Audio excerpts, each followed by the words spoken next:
अभी मैं logarithmic properties इसके रूल्स मैं आपको एक्सप्लेन करके बताती हूँ, इसके फॉर्मूलेज कैसे है। देखो, log 1 इज इक्वल टू 0, इसका मैंने एक वीडियो बनाया है। ये कैसे होगा, इसका जो बेस है कुछ नहीं है, तो यहाँ पे 10 होता है, तो 10 को अगर पावर हम लोग 0 लगाते हैं तो 1 होगा।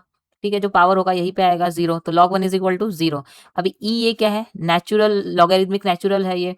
तो नेचुरल में क्या हो लगाते हैं हम लोग, नेचुरल लॉगरिथमिक में क्या होता है, बेस हमेशा ई होता है। जब भी आपको लॉगरिथमिक में सेम सेम बेस और आर्गुमेंट सेम मिलता है, जैसे ई या फिर लॉग ए, और यहाँ पे आर्गुमेंट भी ए है और बेस भी ए है, या फिर आप कह सकते हो log 5, आर्गुमेंट भी 5 है और बेस भी 5 है, तो ऐसे कंडीशन में आपको वो हमेशा 1 रहेगा। कैसे 1 रहेगा, क्योंकि अगर 5 को आप पावर 1 दोगे तभी उसका आर्गुमेंट बनेगा। 5 इंटू 1 यानी 5 होता है, 5 तो इसीलिए इसको भी हम लोग पावर यहाँ पे क्या लिखते हैं, 1। तो जब भी याद रखना है, लॉग में पावर, सॉरी, लॉग में आर्गुमेंट और बेस सेम रहेगा, तो उसका आंसर क्या आएगा, 1। अभी log 10 भी कैसे 1 होगा, तो मैंने पहले ही बताया था, अगर log है, बेस कुछ भी नहीं लिखा है तो क्या होता है, 10 होता है। तो इसका मतलब log 10 कुछ भी नहीं है, तो यहाँ बेस क्या होगा, 10, तो बेस भी 10 है और आर्गुमेंट भी 10 है, तो इज इक्वल टू क्या होता है, 1 होता है। ठीक है, सेम, दोनों भी सेम है, इसीलिए 1। तो वैसे ही देखो, यहाँ पे बेस भी ए है और आर्गुमेंट भी ए है, इज इक्वल टू क्या होगा, 1। अभी log बेस क्या है, ए है, और यहाँ पे m को पावर क्या है, n है, तो इसका क्या होगा, n सामने आ जाएगा और log m और बेस क्या रहेगा, एज इट इज ए।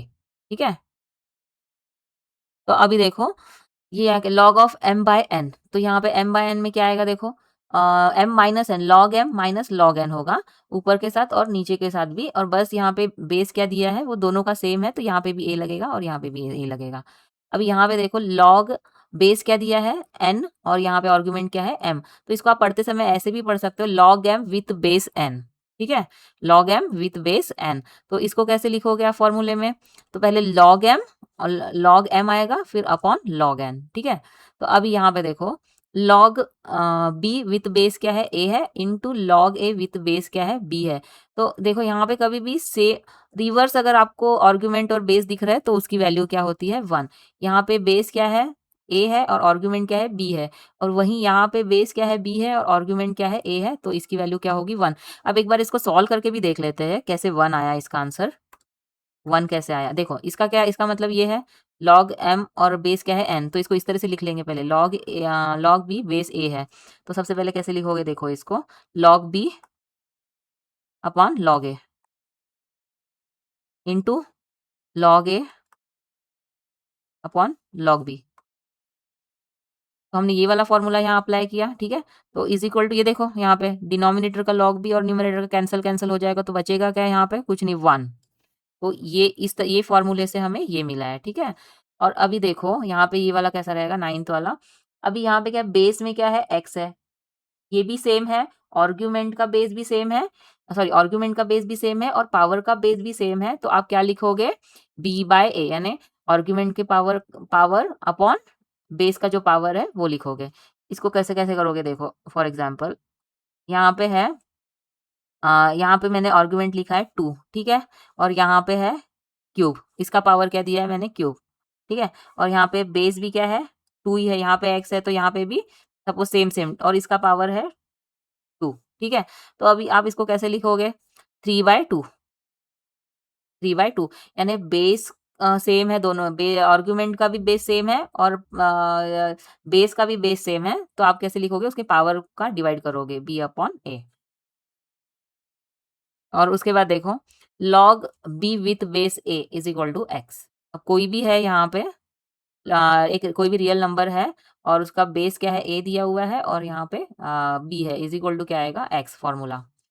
तो अभी देखो, log a with base b into log b with base c, यानी कोई भी एक सेम है यहाँ पे बेस सेम है और यहाँ पे आर्ग्यूमेंट सेम है, तो आप कैसे लिखोगे इसको, इसको कैसे लिखोगे, log a with base c। ठीक है, समझ में आ रहा है। तो अभी इसको कैसे लिया, एक बार इसको भी सॉल्व करके देख लेते हैं कैसे आएगा।